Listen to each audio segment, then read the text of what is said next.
Youssef Adel, bonjour. Vous êtes marocain, écrivain et auteur de pièces de théâtre. Vous vivez à Casablanca et aujourd'hui, vous êtes l'un des invités du festival Daba Maroc, un festival qui dure plusieurs mois et qui rassemble en Belgique des artistes marocains vivant dans leur pays ou issus de l'immigration. Alors, au bar de l'Europe, je vous ai servi une purée de pois chiches parce que vous venez d'écrire une petite pièce qui s'appelle Partir et qui met en scène un épicier.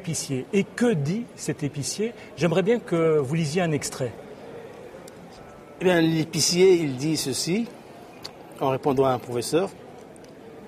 Tu sais ce que je vends le plus souvent ces derniers jours? Eh bien, des pois chiches. Et tu sais pourquoi? Parce que tout le monde veut partir. Les clandestins, ils remplissent la panse de pois chiches. Comme ça, ils ne sont pas obligés de trimballer des sacs de nourriture avec eux. Il paraît que le pois chiche tient des semaines dans l'estomac.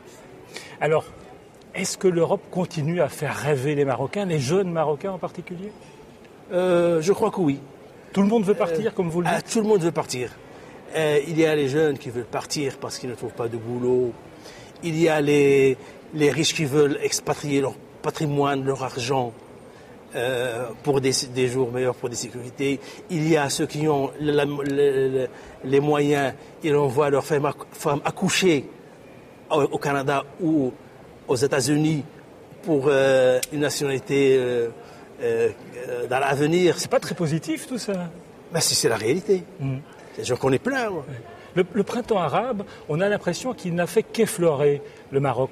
Mais est-ce que c'est pas parce que le pays est sur la voie de la réforme, de la démocratie depuis quelques années, d'une manière naturelle? Je crois que le pouvoir a été très intelligent, il a saisi l'occasion très vite pour changer, pour proposer une constitution qui ressemble à l'ancienne.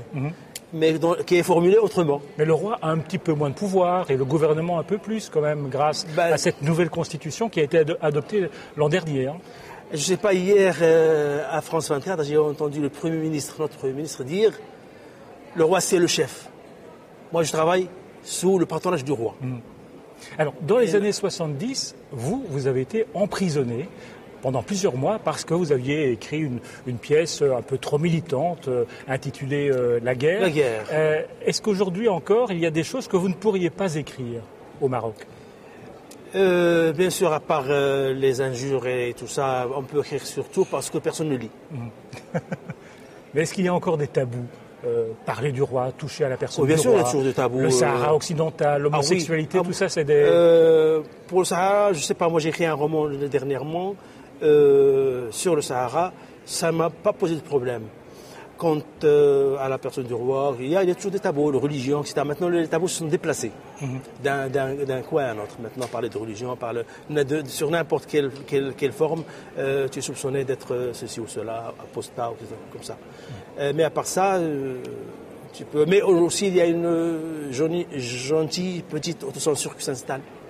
Autocensure. Qui s'installe comme ça.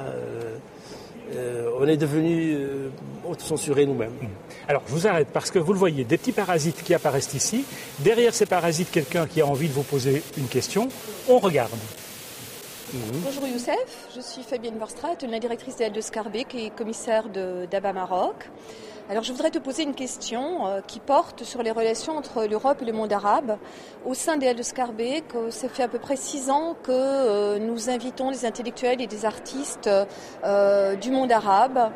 Et puis, on s'est retrouvés il y a 2 ans, on va dire en phase ou presque en prémonition de cet extraordinaire avènement de ce qu'on a appelé alors le printemps arabe et qu'on appelle aujourd'hui encore parfois le réveil arabe.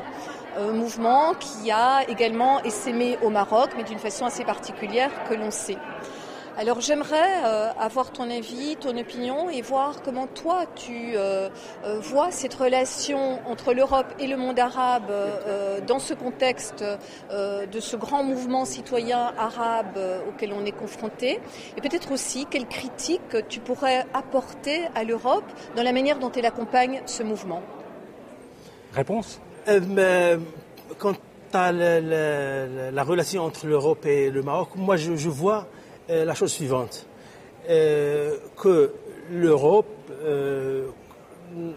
continue à subventionner les petits projets d'association et de les accompagner dans le quotidien, dans les petits patelins, sans les TGV, les trucs comme ça, les grands, on n'en voit rien. Mais je crois, moi, à mon avis, l'avenir d'un soutien positif et dont on voit les fruits, c'est les associations, petites associations des quartiers, des petits villages, etc. C'est pour moi, et le livre, etc., apporter la lecture. Je ne sais pas comment la lecture dans tous les petits patelins. Moi, je trouve ça très bien.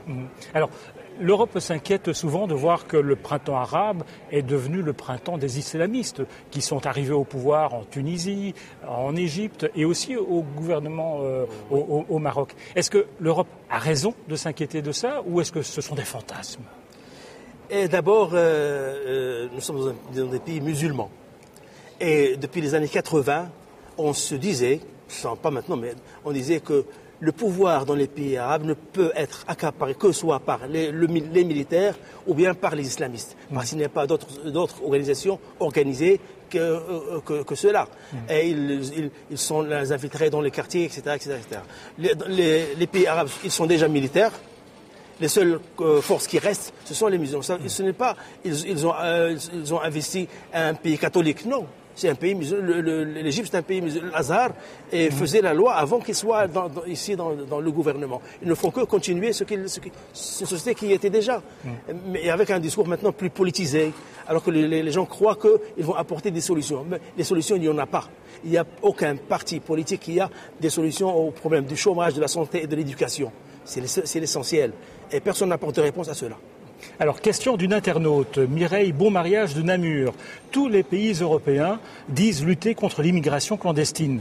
La Belgique, elle, l'organise. Sur les 150 artistes marocains invités en Belgique par Daba Maroc, combien vont-ils oublier de rentrer chez eux? Il m'est arrivé une chose, il y a une dizaine d'années, je suis venu jouer une pièce de théâtre à Rotterdam, ici à Bruxelles, au Botelaré. Et nous sommes revenus 102 comédiens. Ils sont restés là. Oui. Combien resteront-ils ici? Je ne sais pas. Mais l'essentiel, c'est que j'ai remarqué que la Belgique a mieux géré les communautés, les musulmans, les Marocains, parce que j'ai fait un peu de tour. Et vous auriez envie de rester, vous clandestinement? Moi, je suis vieux pour rester dans un pays quelconque. Et vous seriez jeune, vous resteriez peut-être clandestinement en Belgique? Moi, non. Je sais parce que j'avais une occasion de le faire en Suède il y a une trentaine d'années. Ouais. Je ne l'ai pas fait, je ne sais pas pourquoi. Parce que je me suis dit que d'abord, moi, je suis écrivain en langue dialectale et en arabe. Et je ne peux faire circuler mon travail que dans un pays où il y a la langue. C'est justement pour ça. Youssef Adel, merci d'être venu au bar de l'Europe. Et on va se caler l'estomac avec des pois chiches, on ne sait jamais. Oui, hummus.